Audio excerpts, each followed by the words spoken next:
So today is finally the day where I'm feeling better, but for the past couple days I've been pretty sick. And what's better to do while you're sick in bed than just watch a new Netflix show? So like everybody else, I was going through Netflix. Took me like an hour to find a show to watch. You guys know how that goes. By the way, a show I recommend, Sweet Magnolias. I'm just saying, Sweet Magnolia. It's a good one. It's a good show. Anyway, I came across a show called The Night Agent. And the preview looked pretty cool. And I watched the first episode. This show is pretty awesome. So the synopsis on IMDb says, The Night Agent is a sophisticated character-based action thriller centering on a low-level FBI agent who works in the basement of the White House, manning a phone that never rings until the night that it does, propelling him into a fast-moving and dangerous conspiracy that ultimately leads all the way to the Oval Office. Bro, this show, every single episode, it gets better and better. Now I do want to say this, the first little bit of this video is going to be a spoiler-free kind of talk, and then I'll let you guys know when I get into spoilers, so if you haven't seen the show yet, you kind of know not to go past that point. So I'll let you know, but we're going to talk spoiler-free stuff right now. This show is super well done. The writing almost reminded me of The Haunting of Hill House, where like the story is just so good. So this show probably has like 3 to 4 different plot lines that obviously end up, leading to the same thing at the end of the show or throughout the show.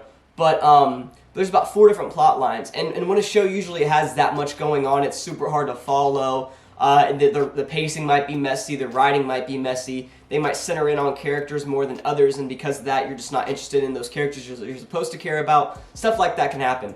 This is a show that it's done beautifully. And basically what happens is you're almost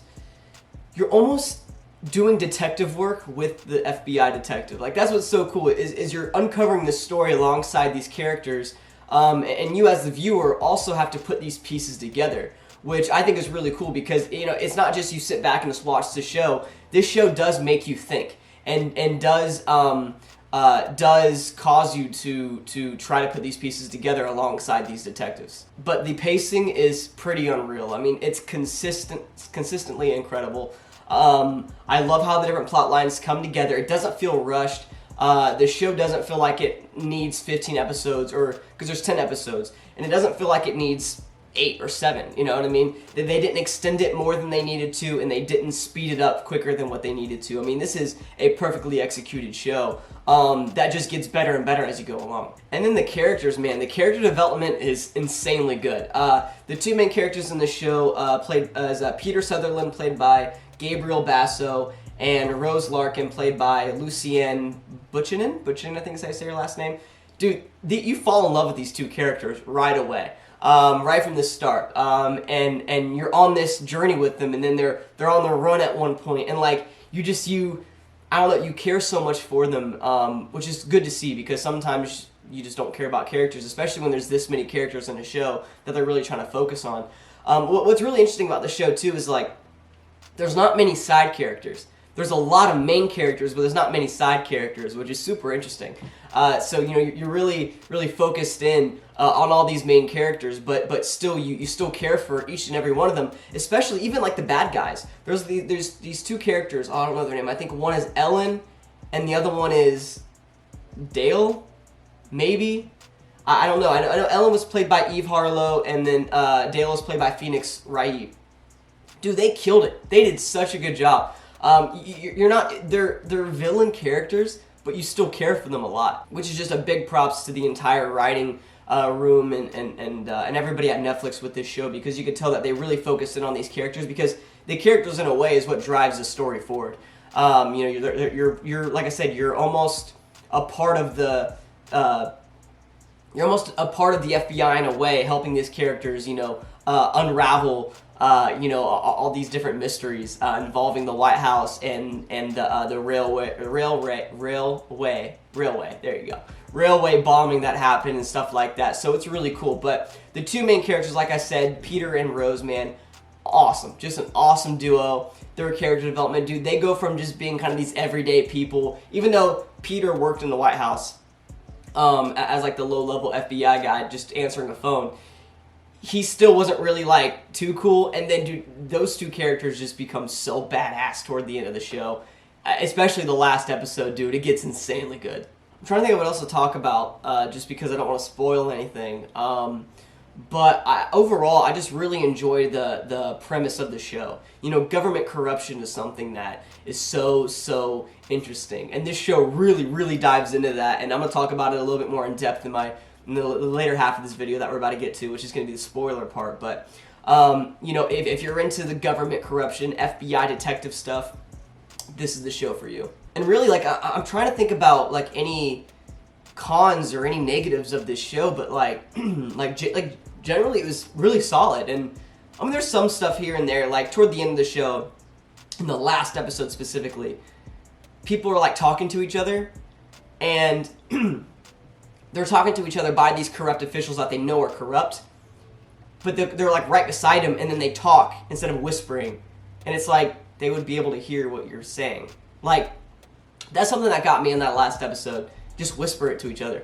And this show is actually pretty good up to that point with doing that. There's a lot of whispers, and it was pretty realistic. But that last episode, there's like 3 instances where you're like, they're sitting literally 2 feet from you. They would be able to hear that. But anyway, kind of threw me off. But other than that, this show's incredible, and I definitely recommend it. It's called The Night Agent on Netflix. Go check it out. Now we're going to go to the spoiler stuff. So if you don't want spoilers, leave. Go check out the show. Season 2 just got announced, by the way, which I'll talk about in my spoiler part of this video and what I think about that. But yeah, so here we are. Spoilers. Let's go, baby. I'm hyped. Yeah, man. So I guess we'll kind of talk about the Peter and Rose stuff. Like I said, man, that duo was so good. I mean, so interesting. And dude, you just like throughout the entire show, you can tell they're flirting with each other and they're falling for each other. It's like, bro, finally 7 episodes didn't happen, but it's like just kiss, bro. Come on, just get a room. You know what I mean? Just get a room. Finally happens. That build up was really nice. I really enjoyed that. I thought that was executed perfectly. They didn't take too long with it. They weren't too quick with it. Overall, was executed pretty well. Also, man, the cinematography in the show was unreal. I mean, dude, the cinematography I think is really underrated in this. I don't know who the directors were throughout. There's a couple different directors for different episodes, but dude, the cinematography was pretty unreal. One of my favorite shots of the entire show is at the end when the vice president is, you know, the bombings happen or whatever, and it's like a really wide shot of him just sitting there, and then you have like the president logo in the back, the U.S. government logo in the back, and he's just sitting there, hunched over, sitting like this, and you just kind of see his head. Like, bro, it was like, I don't know what it was about that shot, but I was like, bro, this is genius. It was brilliant. Love that shot. And there's so many throughout that you're just like, hey, I like that. I like it a lot. And then the fighting sequences, dude. I mean, unreal fighting sequences. You know, like I said, you have the 2 main villains, or it's like side villains in this show. You have Ellen, played by Eve Harlow, and then, like I said, Dale, played by Phoenix Wright. I think those are the 2, like the couple that are the villains. Dude, you know, there's so many different instances where they kind of run into Peter Sutherland and Rose Larkin, and you know, it's a hand-to-hand combat with Peter and Dale, or Peter and whatever it is. Dude, I love it, dude. I mean, there's some good fight sequences in this that are choreographed pretty well. My favorite's probably when Dale dies, the guy side villain or whatever. Dude, I love that scene so much. I mean, it's, you know, you see Peter and Rose go down on this dude, you know, and Peter puts up a fight. Rose gets what is it? She gets like a stick or a rock or something, bro. Bashes him. Yo, that whole little sequence was done really well, especially with the backdrop. You have the big lake, you got the buildings in the back. Like, dude, that once again, the cinematography was unreal, and just the choreography was done really well. And even just overall, like, you know, when Dale and Ellen go to the place that Rose is staying at, that little apartment or whatever she was in, the condo, and you know, they break in. I think this is like episode 2 or whatever. You know, that whole sequence of them trying to run away, and then, you know, them jumping out the window and stuff, bro. It's just like, the action in this show was a lot better than what I thought it was going to be. So big props to the producers and Netflix, man. You guys did a really good job with the action and choreography. Another aspect of the show that I really enjoyed is you don't know who to trust. You know what I mean? Like I said, you're almost alongside Rose and Peter. You know what I mean? Throughout this journey of, okay, we know that someone's corrupt. Who is it? Comes to find out, most of everybody is. But Who's corrupt, what's going on, who can you trust. I love that aspect to it because, like I said, they don't really show you. They don't. They do with some characters, but the main people, whether that's Diane Farr or whoever it is, they don't tell you. So I love that aspect to it where you're like, okay, you're alongside these characters and the information that you know. So I love that so much. I thought that was a brilliant choice and super effective when you're finding out who the villains are, whether it's Diane Farr or the vice president. Like, it's just, it's done really well, and I really enjoyed the surprises. I thought they were executed really well. And one thing I really enjoyed, too, about Diane Farr's character and some of these others is, like, especially Diane Farr, there was layers to these characters. It wasn't, oh, I'm corrupt. You know what I mean? Like, she got brought into it, and she almost tried to do the right thing at the end, and she was just really put in a bad position. Obviously, she still went about things in the wrong way. I'm just saying, like, they added layers to these characters when they didn't have to. They could have been this generic, like, detective show, but no, they went to the full extent and really gave every single one of these characters different layers. Like I said, even the villains, the main two side villains or whatever, the assassins, there you go, Ellen and Dale, they had a really, really fun storyline as well. You saw the human side to them. It wasn't just, hey, these are just side villain characters. Like, you really felt for them, and you really you really understood their perspective on everything. And I didn't really care for them in that way. I'm just saying there's layers to these characters that made them more interesting. And when they died off, it's like, dang, bro. Like, there's that piece of you. They're like, man, they were human. You know what I mean? They had these human-like conversations. They just weren't the best people. And like I said in the spoiler-free section, I mean, when it comes to cons and negatives with the show, there's really not many of them. I mean, there are cheesy parts to the show. There's definitely some cheesy dialogue here or there, you know what I mean, which is going to happen with this type of show. But overall, I mean, it's a really well-done show, and I think it's going to get a lot of hype. I think it's #1 on Netflix right now with shows, and I think it deserves it. I think this is a really well-done show. But one thing that really bothered me was the ending. This is probably the biggest negative for me. Like I said, I really enjoyed everything that went down at the White House.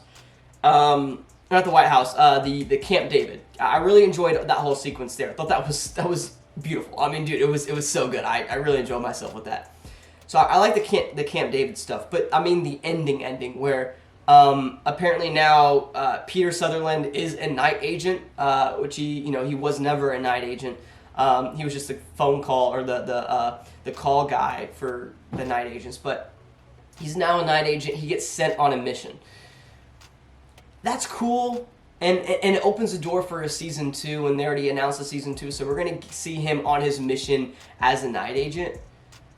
But I really wanted to see him and Rose be together, and now in season 2 they'll be calling each other and stuff, and maybe Rose might be probably helping him out with stuff from America while he's in a different country working on whatever. But I really wanted to see them together, and I think season 2, it's literally going to be them separated while she's helping him with stuff in the USA while he's over in another country trying to figure stuff out, and then they're going to meet each other at the end of the show. Maybe one gets killed. I don't know. Like, I'm really worried about that. I really wanted to see Rose and Peter together. But obviously Netflix wanted to set up a season 2, you know what I mean, in case the show was super successful, and hey, it is. It's a really successful show, #1 on Netflix right now. But I wasn't a fan of that. I was like, I got like no lighting outside right now. That's not good. Hold up. That's just one thing that really bothered me. I was like, okay, the ending was just kind of underwhelming. I wanted a little bit more out of it. Dude, the cinematography once again with the plane taking off and then Rose sitting on the SUV. Beautiful cinema. Dude, this is a very, like, visually pleasing show. Like, I just spit everywhere. This is a very visually pleasing show. Like I said, the cinematography is beautiful. I just wish we would have got a better closed ending and then instead of it being a, hey, season 2, you know what I mean? Which, once again, that happens with shows. But just overall, that kind of bothered me a little bit. But overall, those are my thoughts on the show. You guys let me know what you thought down below. What do you think of the ending? What do you want to see in season 2? What was your favorite parts about the show? I know I probably could have gone way more in depth here with the story and everything, but I just kind of want to give my thoughts on it. I just finished it last night. I'm filming this on Thursday. It probably will come out Friday. But Just got done with it last night. Watched it in like a day and a half because I was sick. But it's a really good show. So you guys let me know what you think down below. Make sure you guys give this video a like if you enjoyed it. Comment down below, like I said, what you think about the show. What do you want out of season 2? And subscribe if you're new. Why not? I do stuff like this all the time. So make sure you subscribe. And yeah, I love y'all so much, man. Thank you so much for watching this video. Y'all stay safe. I'll see you next week.